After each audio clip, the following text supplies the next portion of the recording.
2024年第4季的法人说明会。由于本法说会是向全球投资人同时连线转播，所以我们会全程使用英文，请您见谅。Good afternoon, everyone, and welcome to TSMC's fourth quarter 2024 earnings conference and conference call. This is Jeff Su, TSMC's Director of Investor Relations, and your host for today. Today's event is being webcast live through TSMC's website at www.tsmc.com, where you can also download the earnings release materials. If you are joining us through the conference call, your dial-in lines are in listen-only mode.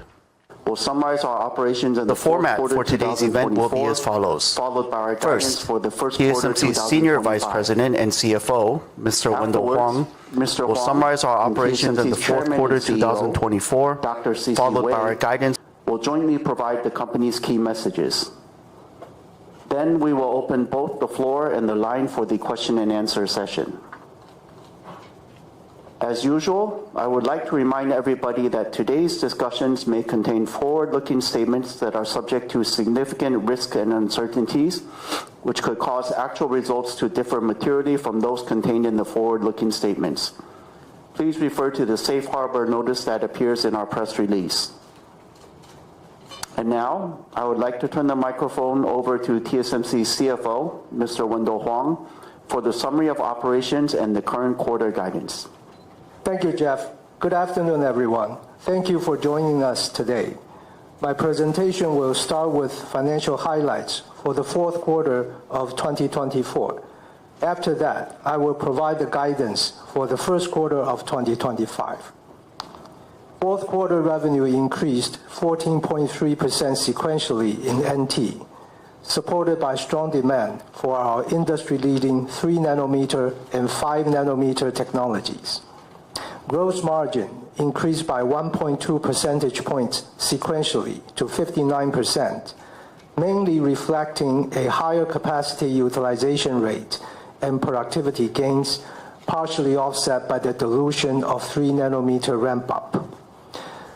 With operating leverage, total operating expenses accounted for 10% of net revenue. Thus, operating margin increased by 1.5 percentage points sequentially to 49%. Overall, our fourth quarter EPS was 14.45 NT, and ROE was 36.2%. Now let's move on to revenue by technology.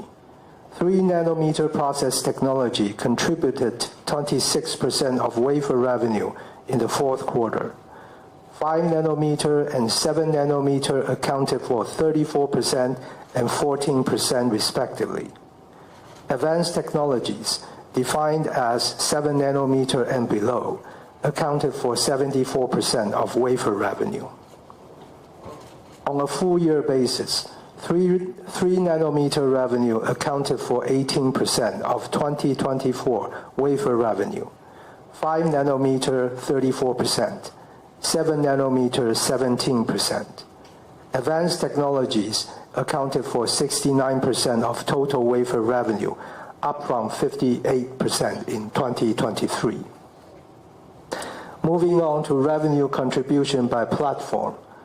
HPC increased 19% quarter over quarter to account for 53% of our fourth quarter revenue. Smartphone increased 17% to account for 35%. IoT decreased 15% to account for 5%. Automotive increased 6% to account for 4%. DCE decreased 6% to account for 1%. On a full-year basis, HPC increased 58% year-on-year. Smartphone, IoT, automotive, DCE increased 23%, 2%, 4%, and 2% respectively in 2024. Overall, HPC accounted for 51% of our 2024 revenue. Smartphone accounted for 35%. IoT accounted for 6%, and automotive accounted for 5%. Moving on to the balance sheet. We ended the fourth quarter with cash and marketable securities of 2.4 trillion NT, or $74 billion. On the liabilities side, current liabilities increased by 184 billion NT, mainly due to the increase of 71 billion in accounts payable and increase of 99 billion in accrued liabilities and others. In terms of financial ratios, accounts receivable turnover days declined by 1 day to 27 days, while inventory days decreased by 7 days to 80 days, primarily due to shipment of N3 and N5 wafers. Regarding cash flow and CAPEX, during the fourth quarter, we generated about 620 billion NT in cash from operations, spent 362 billion in CAPEX, and distributed 104 billion for the first quarter 24 cash dividend. Overall, our cash balance increased 241 billion NT to 2.1 trillion at the end of the quarter. In US dollar terms, our fourth quarter capital expenditures total 11.2 billion. Now let me recap our performance in 2024. Due to the strong demand for our 3 nanometer and 5 nanometer process technologies, we continue to outperform the foundry industry in 2024. Our revenue increased 30% in US dollar terms to 90 billion US, or increased 33.9% in NT to 2.89 trillion NT. Gross margin increased 1.7 percentage points to 56.1%, mainly reflecting improvements in overall capacity utilization, partially offset by 3 nanometer dilution and higher electricity costs. With operating leverage, our operating margin increased 3.1 percentage points to 45.7%. Overall, full-year EPS increased 39.9% to 45.25 NT, and ROE increased 4.1 percentage point to 30.3%. On cash flow, we spent 29.8 billion US dollars, or 956 billion NT in CAPEX, generated 1.8 trillion NT in operating cash flow, and 870 billion in free cash flow. We paid 363 billion NT in cash dividends in 2024, up 24.5% year over year. I've finished my financial summary. Now, let's turn to our current quarter guidance. We expect our business in the first quarter to be impacted by smartphone seasonality, partially offset by continued growth in AI-related demand. Based on the current business outlook, we expect our first quarter revenue to be between 25 billion and 25.8 billion US, which represents a 5.5% sequential decline, or a 34.7% year-over-year increase at the midpoint. Based on the exchange rate assumption of $1 to 32.8 NT, gross margin is expected to be between 57% and 59%. Operating margin between 46.5% and 48.5%. Regarding tax rate, our effective tax rate was 16.7% in 2024. For 2025, we expect our effective tax rate to be between 16 and 17%. This concludes my financial presentation. Now let me turn to our key messages. I will start by talking about our fourth quarter 24 and first quarter 25 profitability. Compared to third quarter, our fourth quarter gross margin increased by 120 basis points sequentially to 59%, primarily due to a higher capacity utilization rate and productivity gains, partially offset by dilution from the continued ramp-up of our 3 nanometer technology. We have just guided our first quarter gross margin to decrease by 100 basis points to 58% at the midpoint. This is primarily due to ramp costs associated with N2 and CoWoS expansion and the start of dilution from our overseas fabs.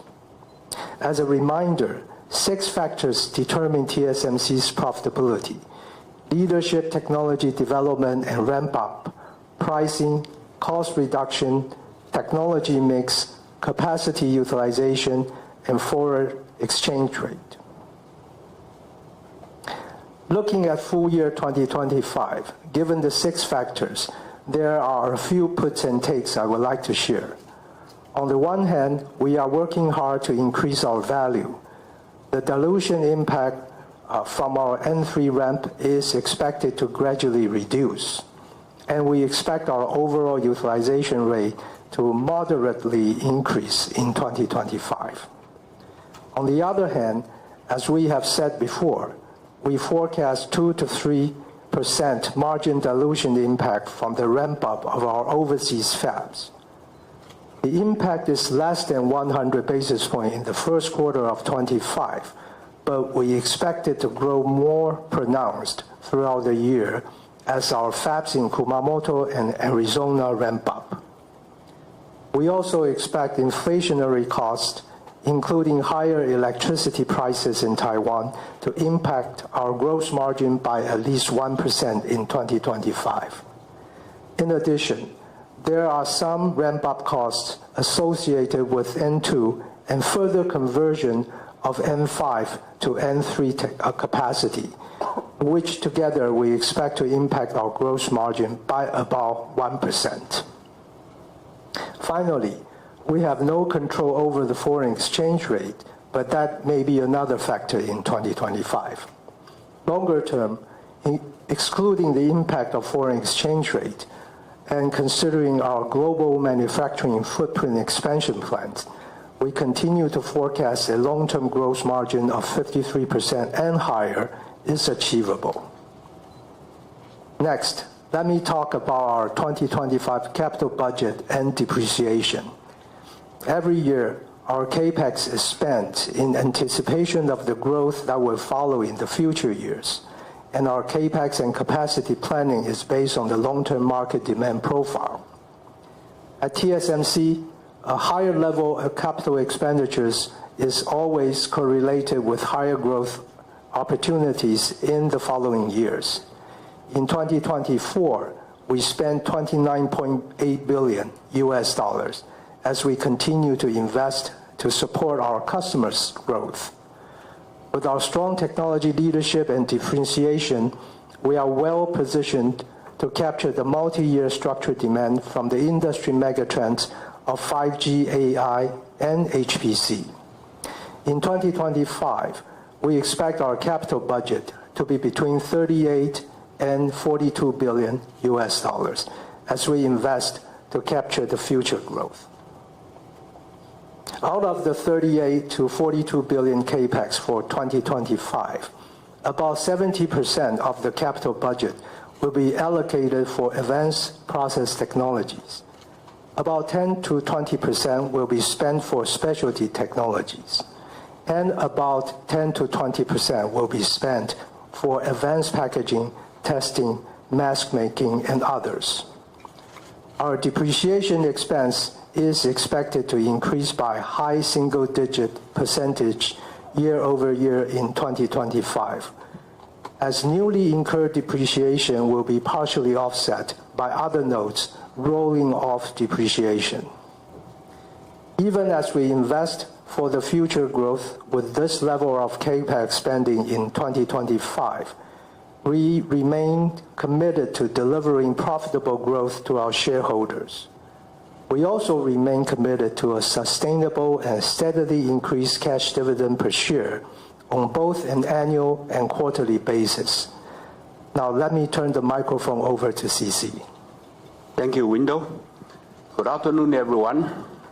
First, let me start with conclusion of 2024 and our 2025 outlook.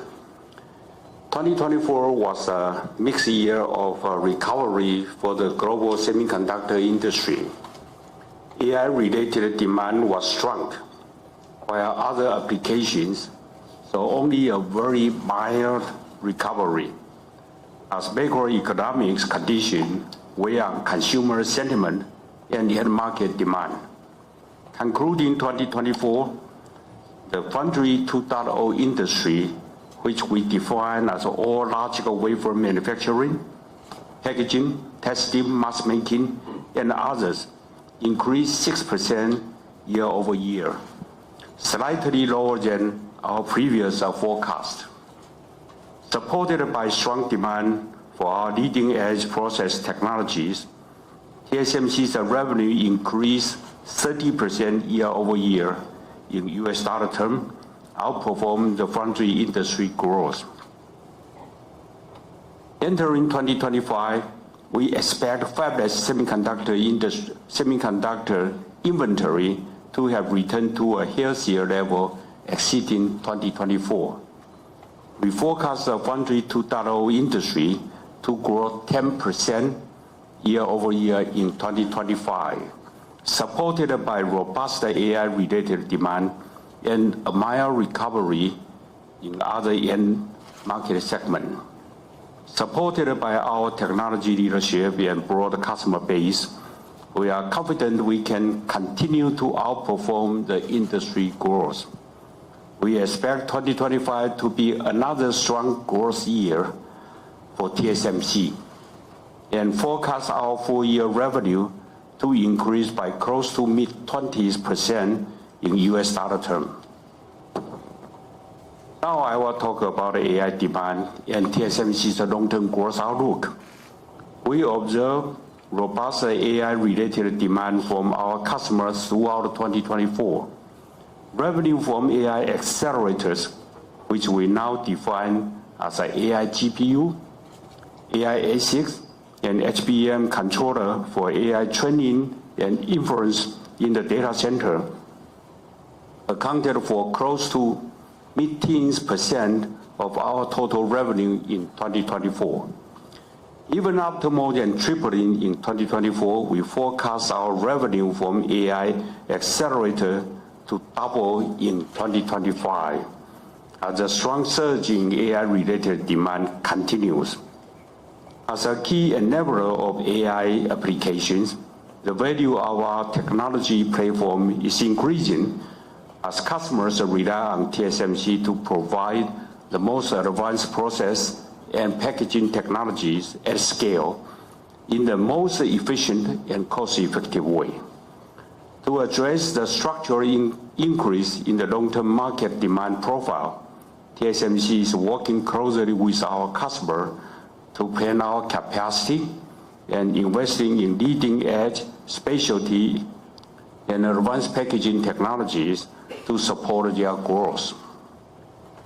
As we have said before, TSMC employs a disciplined and rough capacity planning system to evaluate and judge the market demand to determine the appropriate capacity to build. This is especially important when we have such high forecasted demand from AI-related business. At the same time, we are committed to earning a sustainable and healthy return that enables us to continue to invest to support our customers' growth while delivering profitable growth for our shareholders. Underpinned by our technology leadership and broad customer base, we now forecast the revenue growth from AI accelerators to approach a mid-40% CAGR for the 5-year period, starting off the already higher base of 2024. We expect AI accelerators to be the strongest driver of our HPC platform growth and the largest contributor in terms of our overall incremental revenue growth in the next several years. Looking ahead, as the world's most reliable and effective capacity provider, TSMC is playing a critical an integral role in the global semiconductor industry. With our technology leadership, manufacturing excellence, and customer trust, we are well positioned to address the growth from the industry megatrend of 5G, AI, and HPC with our differentiated technologies.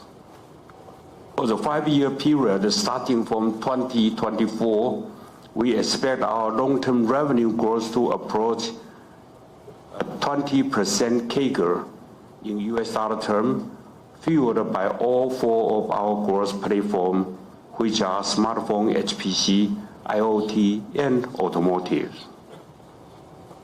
Next, let me talk about our global manufacturing footprint update.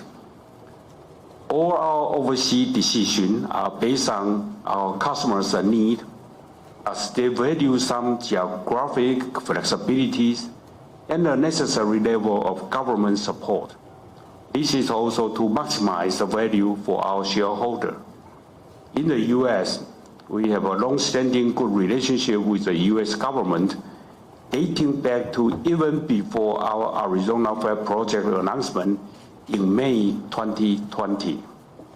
We have received a strong commitment and support from the U.S. customers and the U.S. federal, state, and city government, and are making substantial progress.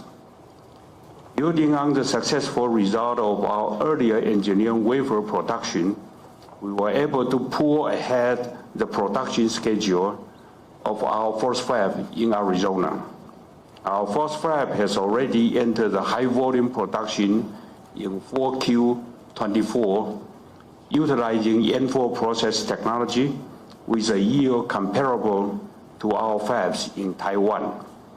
We expect a smooth ramp-up process, and with our strong manufacturing capability and execution, we are confident to deliver the same level of manufacturing quality and reliability from our fab in Arizona as from our fab in Taiwan.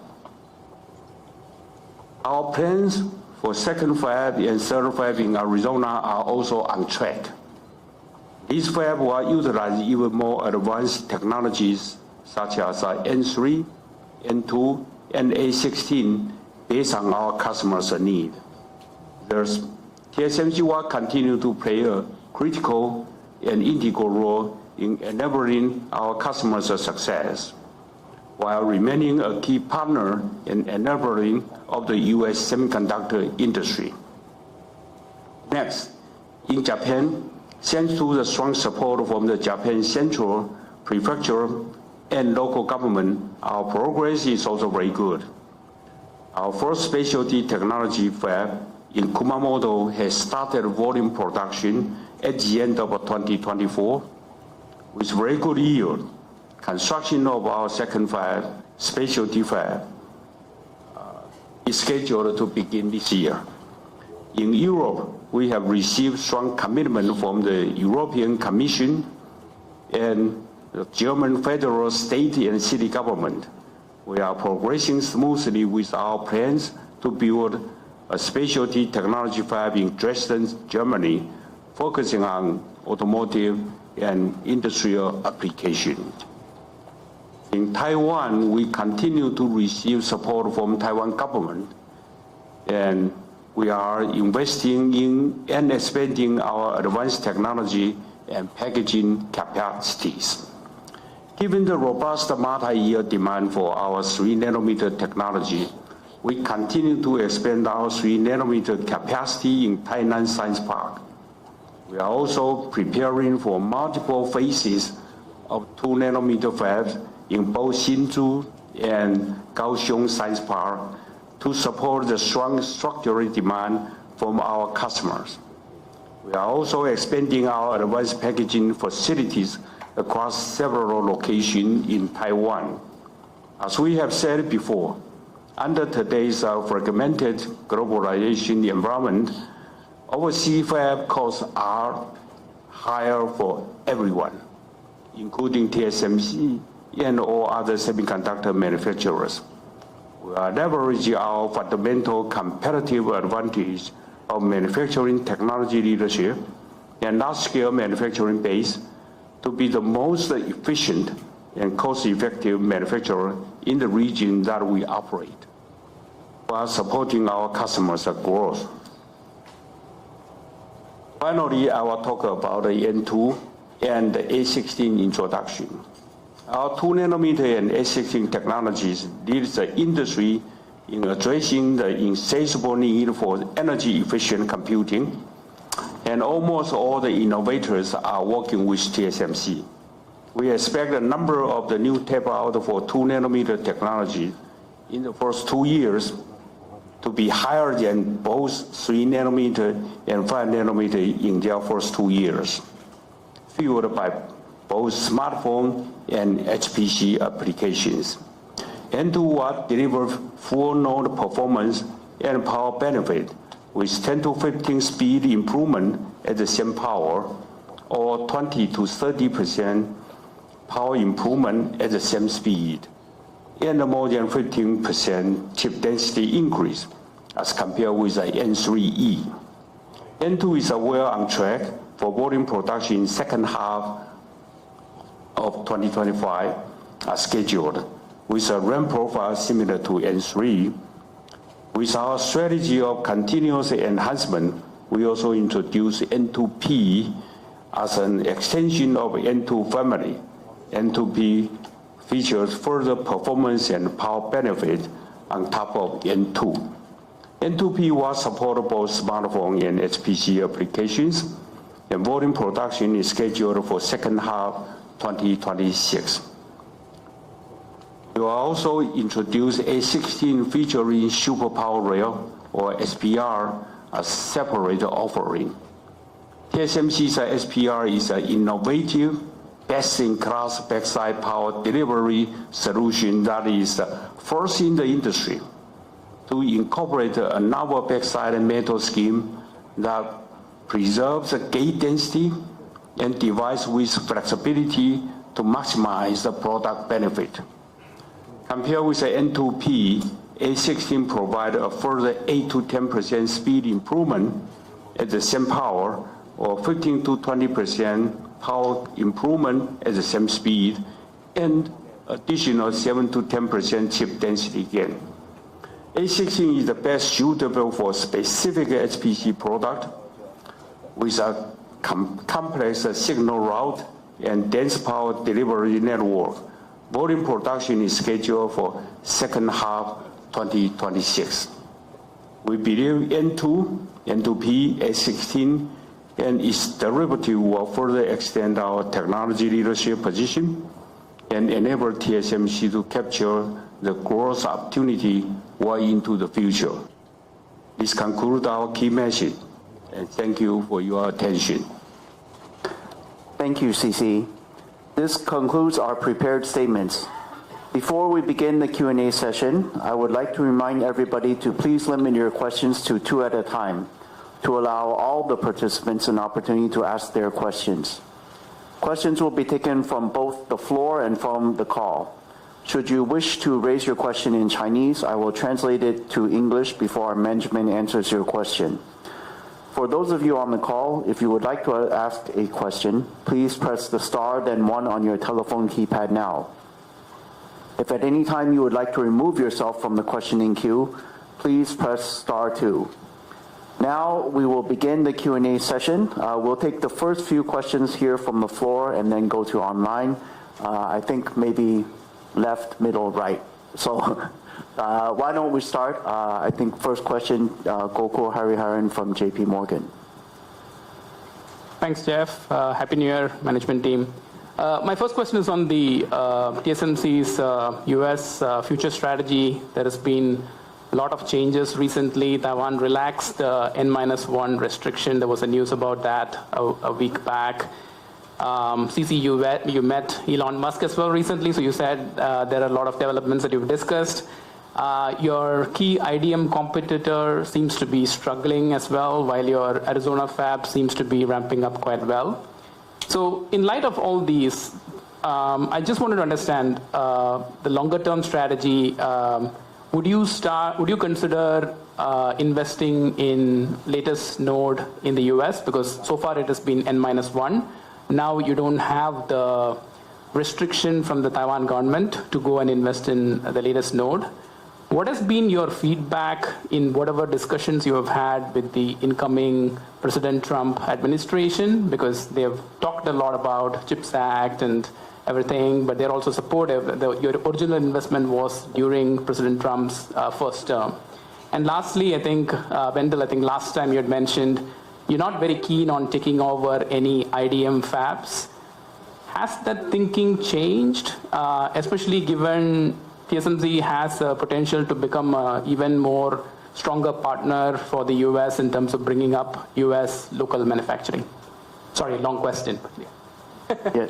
Yes. Okay. Thank you, Gokul. Indeed, a very long question. I think Gokul's question is looking at TSMC and our strategies in terms of global expansion, particularly in the U.S. He notes that Taiwan has recently relaxed or said they relaxed the N-1 rule, and CCS met many of our large customers in the U.S. And our Arizona fab is ramping quite well. So his question really is on the longer-term strategy. I believe 3 parts. Number one, what is the feedback or sort of discussions ongoing with the next administration in the U.S.? Secondly, would we consider taking over IDM's fabs? Has that thinking changed? And last, on the new node, maybe we'll go one by one. I almost forgot your question already. Okay, first one, the technology node. Actually, it's not we don't want to ramp up the same technology as in Taiwan. But if you look at when we ramping up, introduce a new technology into manufacturing, the fab, the process is so complicated, so it has to be very close to the R&D people. So the initial phase of the ramping up always come from the fab close to R&D. So in that sense, we want to ramp up the same kind of technology in US, but that practically is a little bit difficult. So Taiwan will always be first. Did that answer your question? It's not because of an N or N-1 limitation. No, it's practically we just have to ramp up a new node in Taiwan. Okay. And the second, do we change our strategy to expand faster or something? Again, this is we always say that we build the capacity overseas is due to customers' need. If my customer has a very high demand, what should I do? I build more fab, right? With the necessary government support, by the way. Okay, talking about the government, let me assure you that we have a very frank and open communication with the current government and with the future one also. I cannot say anything more than that. Okay. What is IDM fab? That's my customer. And now that we, again, our strategy is not based on my IDM competitors' status. They are our very good customers. I like them, and they are very important to TSMC's business also. That's all I can say. Thank you. Okay, thanks, Sisi. Maybe my next question going to gross margins. So Wendell, we are almost approaching 60% gross margin. Last cycle, we peaked at about 60% towards the peak of the cycle. You're expecting the cycle to even strengthen based on guidance that CC provided for both AI as well as some improvement in non-AI. So how should we think about gross margins in this cycle? Is it realistic that we can get to more than 60% gross margin in this upcycle? And related to that, could you help us understand the US, especially the US fab, overseas fabs, but especially US fab dilution? What are the key factors there? Because as you mentioned, yield is already approaching or almost close to Taiwan yield. So is it basically cycle time is longer, or is it that some other costs are much higher in the US fab? Because new fab depreciation is probably fairly similar compared to the Taiwan fab. Yeah. Okay, so Gokul's second question is on gross margin. Again, two parts. He notes gross margin is almost approaching 60%. In 2022, the last cycle, it was also around this type of level. We have said that this year is another very strong growth year for TSMC. So his question is, how should we think about gross margins in this current cycle? Can we approach or get to 60 or low 60s type of again? And then the second part is more specific to the U.S. In terms of the cost gap. What are the U.S. cost factors leading to the dilution impact? Hey, Gokul, first question on the gross margin. As we said, there are 6 factors affecting the profitability. Now, every year, different factors play different roles. But for example, if the utilization is extremely high, like the last cycle, it is not impossible for us to reach what you just said. And secondly, the U.S. fab cost. It is more expensive in the U.S., mainly because of several reasons. Number one, the smaller scale. Right. Now, number two, the higher price in the supply chain. And number three, the very early stage of the ecosystem. So if you add all these up, as we said, 2 to 3% dilution from our overseas fabs every year in the next 5 years.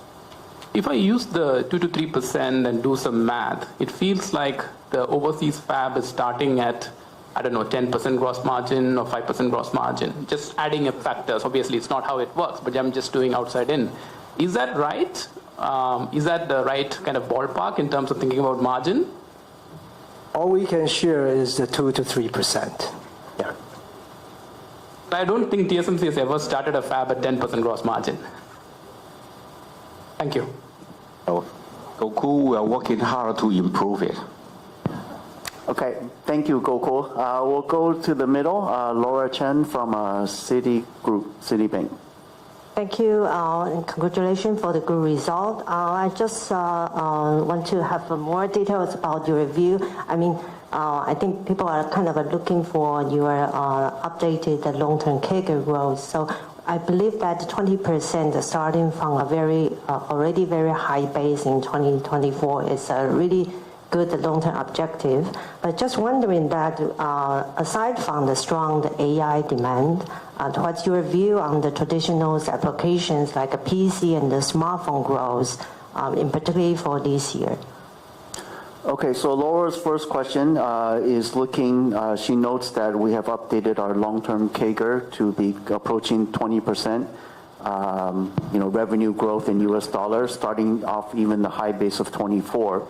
So her question is, of course, AI demand is part of that, but what about smartphone and PC? And I think your question is specific to this year, CC, 2025. This year is still a mild growth for PC and smartphone, but everything is AI related, all right? So you can start to see why we have confidence to give you a close to 20% CAGR in the next 5 years. AI. You look at a smartphone, they will put the AI functionality inside. And not only that, so the silicon content will be increased. In addition to that, actually the replacement cycle will be shortened. And also they need to go into the very advanced technology because of, if you want to put a lot of functionality inside a small chip, you need a much more advanced technology to put those kind of things. Put all together that even smartphone, the unit growth is almost low single digit, but then the silicon and the replacement cycle and the technology migration that give us more growth than just a unit growth. Similar reason for PC. So we can kind of expect those AI capable edge devices, they were all based on 2 nanometer next year. perhaps second half? Leading-edge technology. Okay. That's what I say. Okay, thank you. And also my next question is about AI. I noted that this time you include that the HBM controller into your AI business revenues definition. So can you provide us more update about what the HBI base die business opportunities could be? And previously TSMC kind of announced cooperation with the key memories suppliers globally. Can you give us more details or updates on what the progress of this business engagement? Okay, thank you, Laura. So Laura's second question is on HBM controllers. She notes that our definition of AI accelerators includes memory controllers or HBM controllers. So her question is, well, how do we see this opportunity, or what is the opportunity for TSMC, and what is the progress of this working with our memory partners? We are working with all the memory suppliers, all of them. And that is because of TSMC's logic chip or logic technology more advanced, and that means our customers' requirement. So all of them are working with TSMC. Now we start to see some of the product coming out, but the high volume probably you need to wait for another half of 1 year to see the high volume and big contribution to TSMC's revenue. Okay, thank you. We'll move to this side of the room. I guess we have Charlie Chan from Morgan Stanley. Thanks, CC, Wendell, and Jeff. First of all, Happy New Year. I think it's going to be a very exciting year given your bullish outlook and also lots of news going on, right? So maybe start with overnight, the U.S. seems to put a new framework on restricting China's AI business, right? So I'm wondering whether that will create some business impact on your China business and how we're going to manage it. And also for some chips in the middle, high performers like crypto mining, autonomous driving chip, do you think this will count as cloud AI? And would TSMC be able to continue to service your China customers? Okay, thank you, Charlie. So Charlie's first question, if I may sort of extrapolate or summarize, is about the announcements of different types of U.S. export restrictions this week pertaining to China and AI-related chips. So his question is, what is the impact to TSMC? How does it impact our business? So far, we don't have all analysis yet. The first look is not significant, it's manageable. So that meaning that my customers who are being restricted or something, we are applying for the special permit for them, and we believe that we have a confidence that they will get some permission so long as they are not in the AI area. Okay.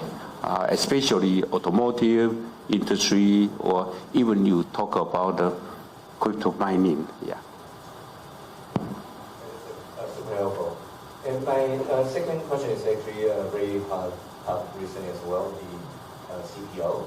I think your main partner, Jensen, Taiwan, this time probably, besides meeting you, right, probably also want to handle this supply chain. So based on your recent technology symposium, right, you already get ready for your coupe optical engine. But do you think the Taiwan supply chain can really facilitate this CPO? Because without these key components, the next generation routing schedule could have some issues. So I think this is part of the first part of the question about how you're going to facilitate this CPO supply chain. And secondly, to TSMC, your foundry service, right? Do you see significant upside with the optical networking migrate to CPO? Because I ask this because some conventional product like optical transceiver, DSP, could be replaced. Thank you. Well, Charlie's second question is a very specific topic. He wants to know Well, if I can generalize, because we certainly don't comment on customers or their products, but in terms of our progress on silicon photonics and CPO, how are we working with customers? How are we preparing as part of our advanced packaging solutions?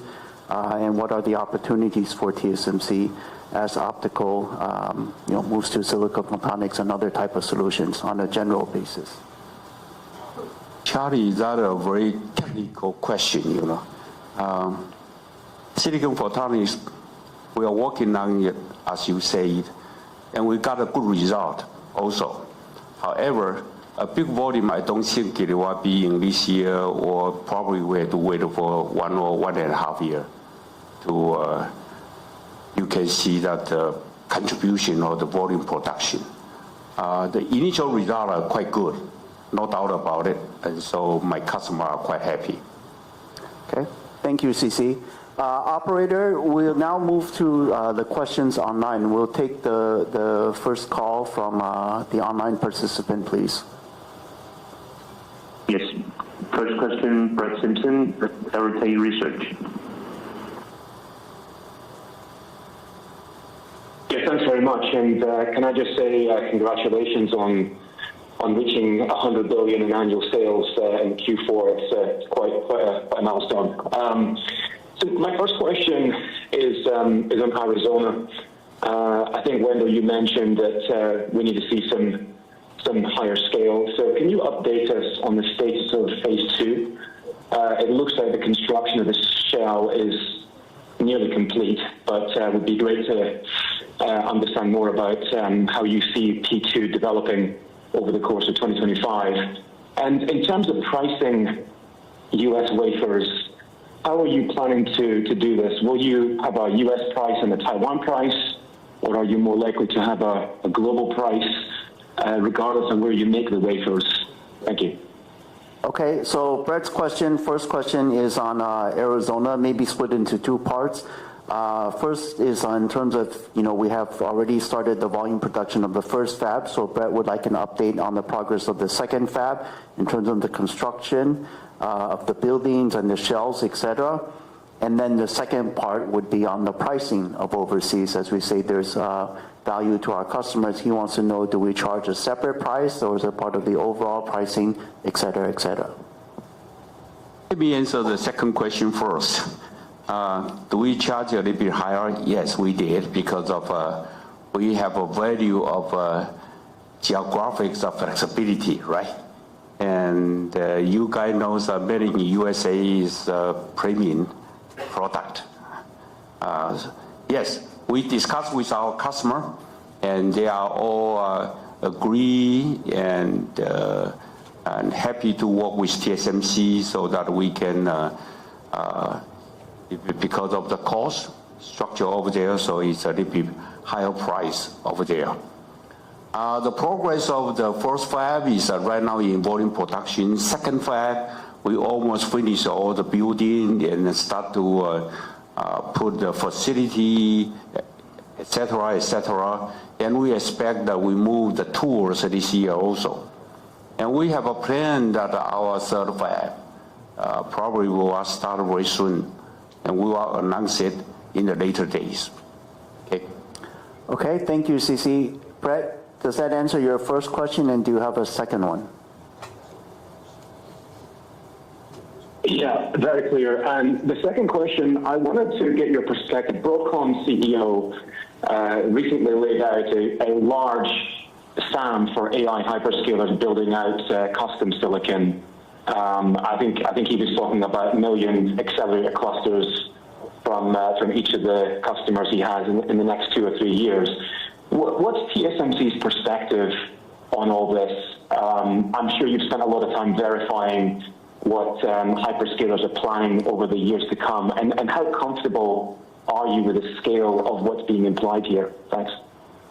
Okay, so Brett's second question is looking at AI, I guess, specifically AI custom chips or ASICs. He notes that one of our customers recently laid out a very strong or large addressable SAM market for AI hyperscalers using custom silicon. Lots of them talking about clusters of 1 million chips. So he wants to know what is TSMC's view, how do we see this trend in terms of AI ASICs as part of the AI demand megatrend. Brett, I'm not going to answer the question of the specific number, but let me assure you that whether it's an ASIC or it's a graphic, they all need a very leading edge technology, and they're all working with TSMC. Okay, so and the second one is the demand real, or is as a number that my customer said. I would say that the demand is very strong.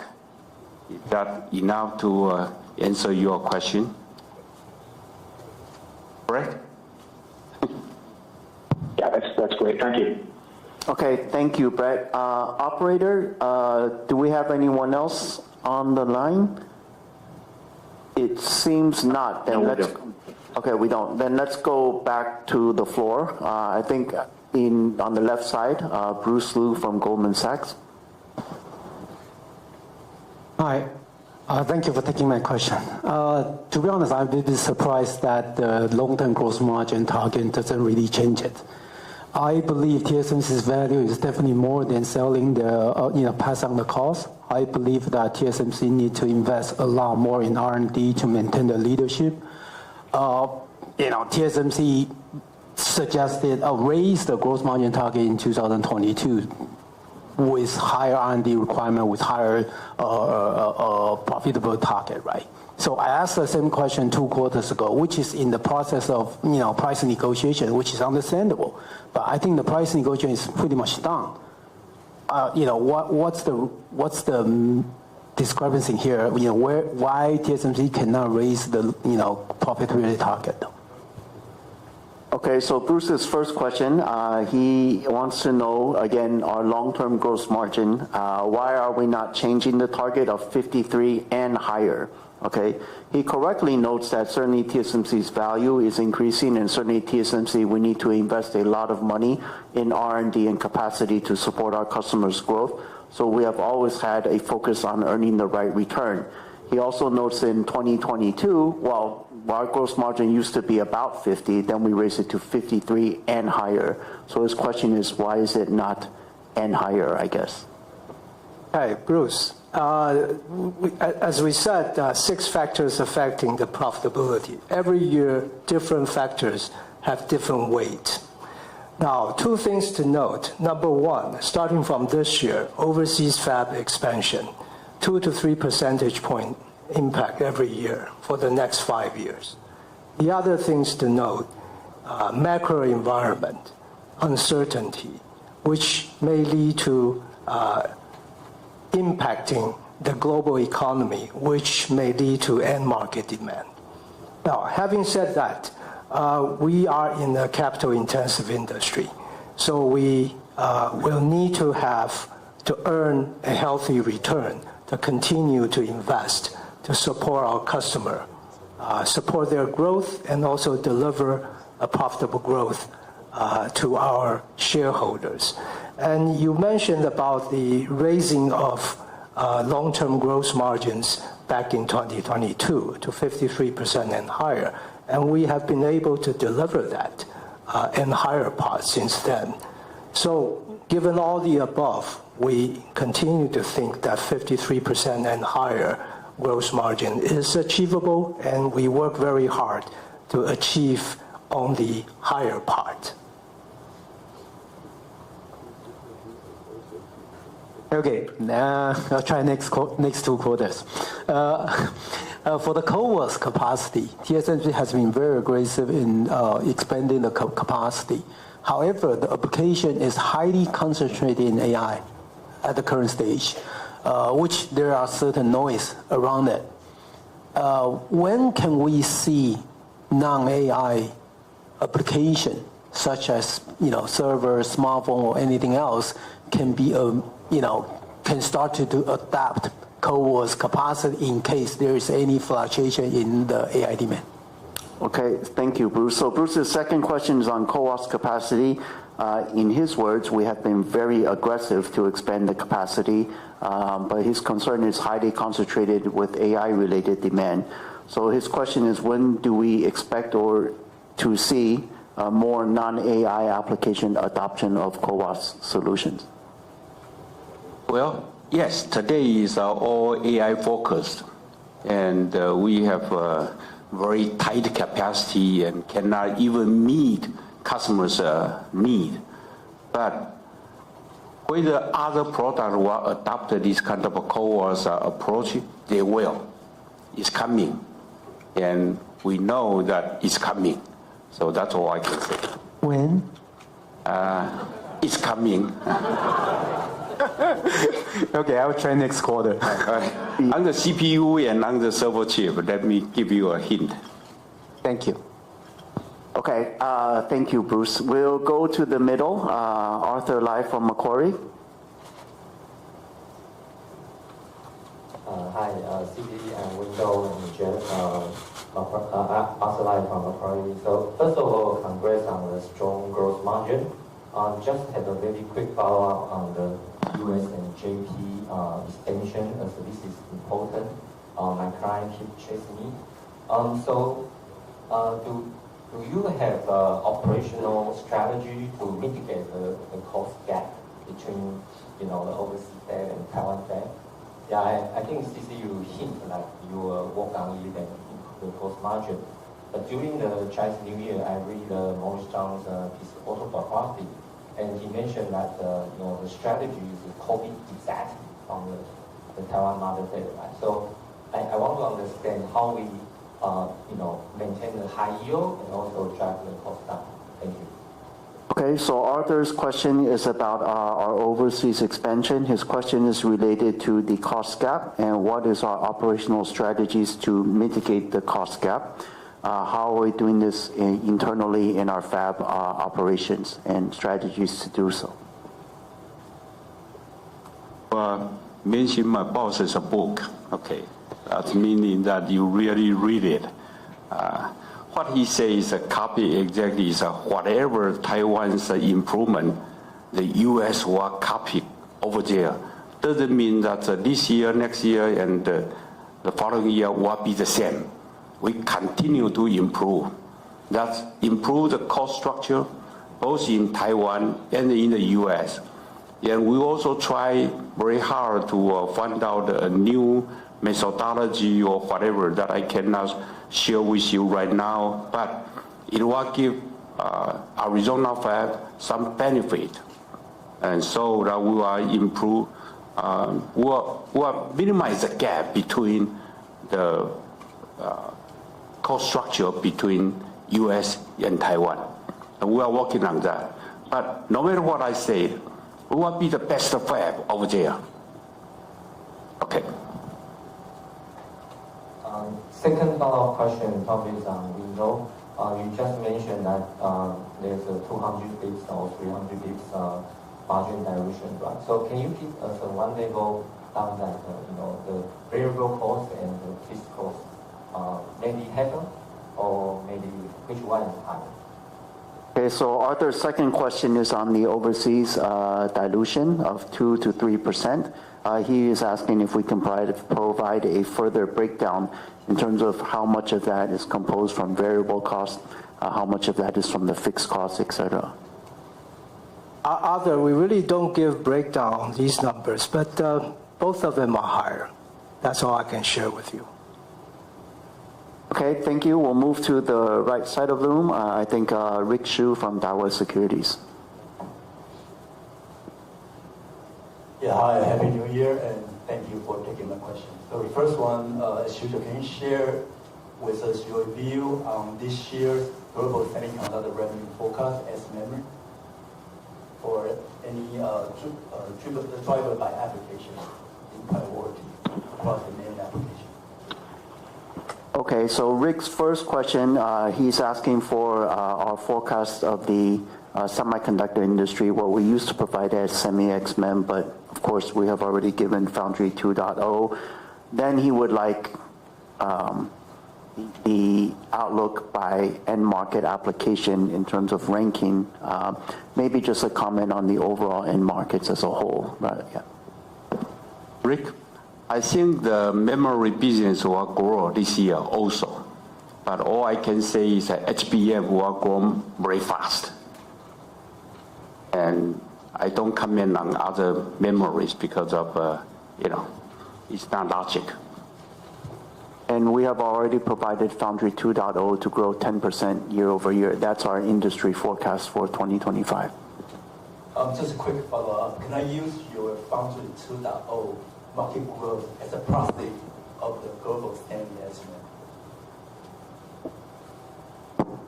So his question is, can we use Foundry 2.0 as a proxy for semiconductor X memory? Yes. Thank you. The second one is very quick. About your CoWoS and SOIC capacity ramp, can you give us more color this year? Because recently there seems to be a lot of market noise. Some add orders, some cut orders. So I would like to see your view on the CoWoS ramp. Okay, so Rick's second question is lots of market rumors here. So he would like to know any comment we can provide on CoWoS ramp in 2025. Rick, as you said, there's a lot of rumor. That's a rumor, I assure you. We are working very hard to meet the requirement of my customers' demand. So cut the order, that won't happen.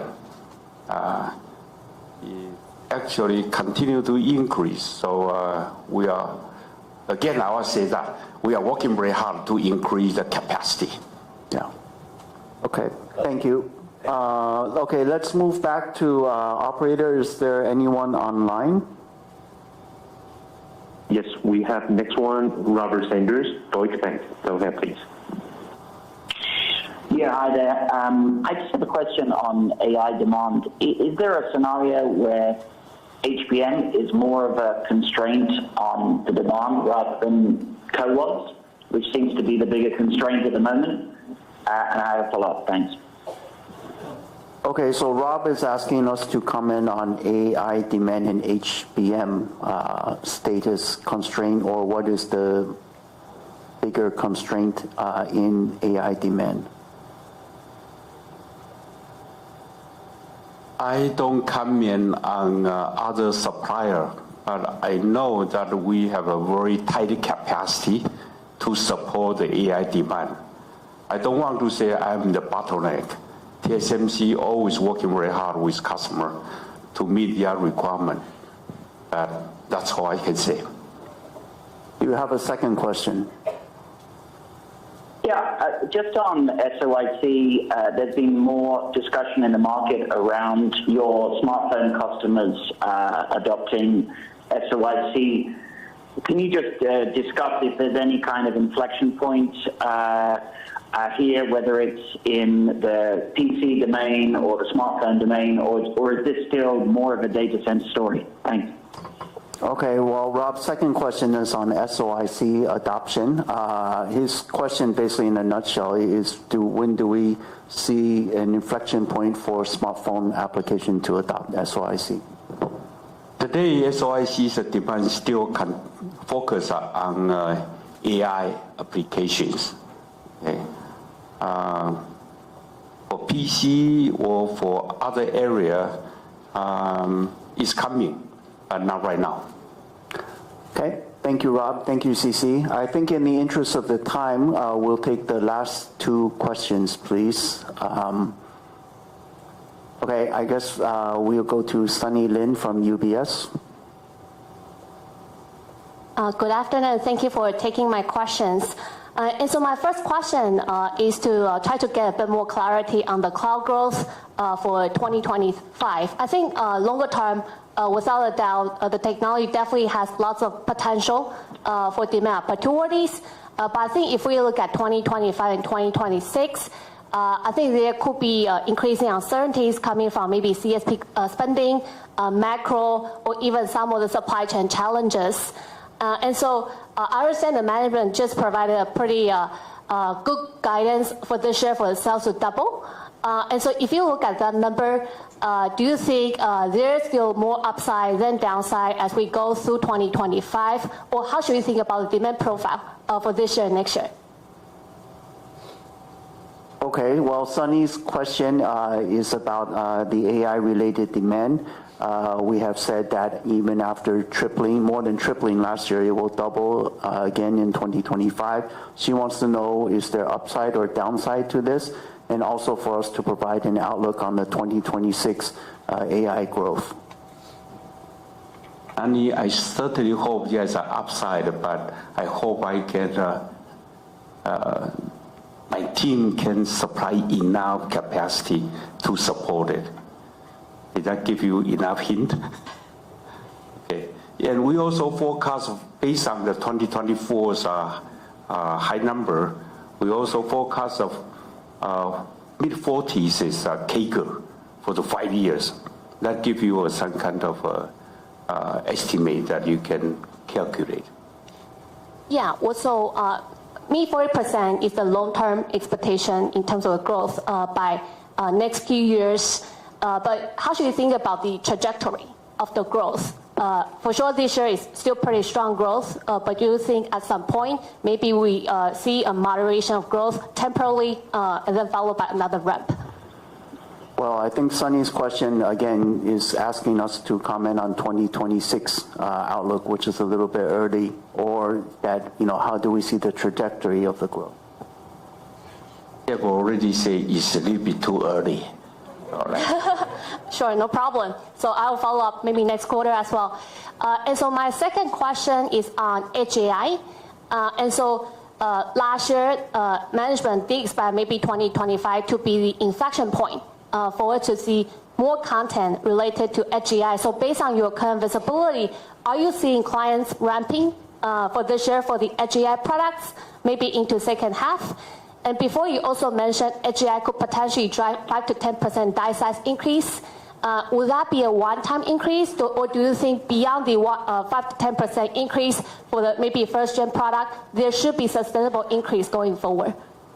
Okay, so Sunny's second question is related to Edge AI. She would like some more detail or color. Do we see customers ramping Edge or what we call on-device AI products in second half of this year?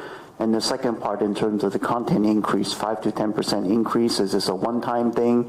Is this an ongoing thing? How do we estimate the content benefit from on-device AI? Okay, on the Edge AI, in our observation, we found out that our customers start to put more neural processor inside. And so we estimate it's a 5 to 10% the more silicon being used. Can it be every year 5 to 10%? The definite is no, right? So so they will move to next node, the technology migration. That's also to TSMC's advantage. Not only that, I also say that the replacement cycle, I think it will be shortened because of when you have a new toy that with an AI functionality inside, everybody will replace it, replace their smartphone, replace their PCs.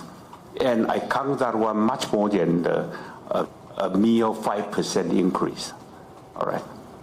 Did I answer your question? Yeah, thank you very much. Okay, thank you. Operator, I think there's one more participant online, so we'll take the last question from online participant, please. But I think the last caller just dropped the line. Thank you. Okay, then we'll take the last question from Brad Lin from Bank of America. Thank you for squeezing me in. Happy New Year and taking my questions. So I would like to ask 2 questions. First question would be on the CoWoS as well. So we have observed an increasing margin of advanced packaging. Could you remind us the CoWoS contribution of last year? And do you expect the margin to kind of approach the corporate average or even exceed it after the so-called value reflection this year? That would be my first question. Thank you. Okay, so Brad's first question is very specific to CoWoS. Basically, he wants to know what is the revenue contribution from CoWoS last year and what is the margin profile. Maybe we can talk about advanced packaging. Hey, Brad, we don't break it down in different segments of the advanced packaging, but overall speaking, advanced packaging accounted for over 8% of revenue last year, and it will account for over 10% this year. In terms of gross margins, it is better. It is better than before, but still below the corporate average. Thank you. Thank you, Wendell. That's very helpful. And then my second question will be on the IDM. So we have seen IDMs increasingly rely on TSMC. And then do we still expect the IDM to support our long-term growth? Okay, so Brad's second question, I think, is on IDM and IDM outsourcing. He does note that we do see more IDM outsourcing business. So is this part of our long-term growth outlook, CAGR? Again, let me repeat again. They are our very good customers, and we work together. I don't say they rely on TSMC. We are partners, and I really hope that a long-term relationship will be there for sure. Okay. Thank you, CC. Thank you, Brad. Thank you, everyone. This concludes our Q&A session. Before we conclude today's conference, please be advised that the replay of the conference will be accessible within 30 minutes from now. The transcript will become available 24 hours from now, and certainly both will be available through TSMC's website at www.tsmc.com. So thank you, everyone, for joining us today online and in person.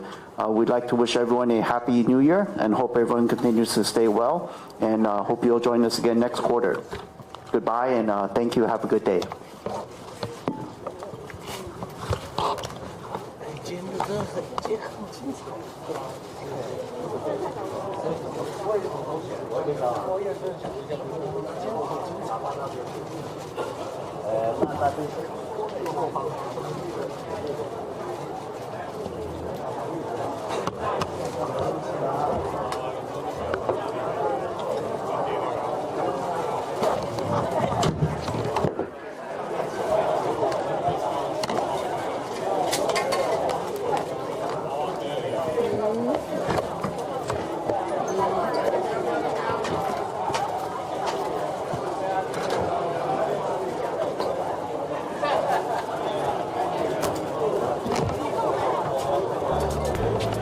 告诉大家，我最近发现新法宝如优贝觅食奇迹系列，它有活肤露、成效精华，还有精华霜。尤其我皮肤比较偏干，就非常的助力保湿。保湿做得好，肌肤自然丰润。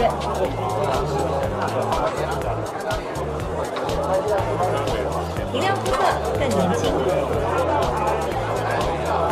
抚平皱纹，超有感。没有啦，其实而且气色变好，那个就够，又是保养，可以啊，对啊，那就够大，够大。可是我拿滑石来一点，好，对啊，谢谢你，美吧？对啊。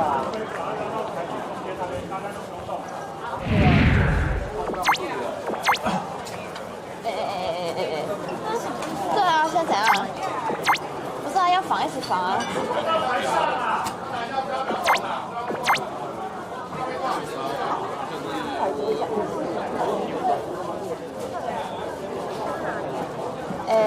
等下那边是怎样？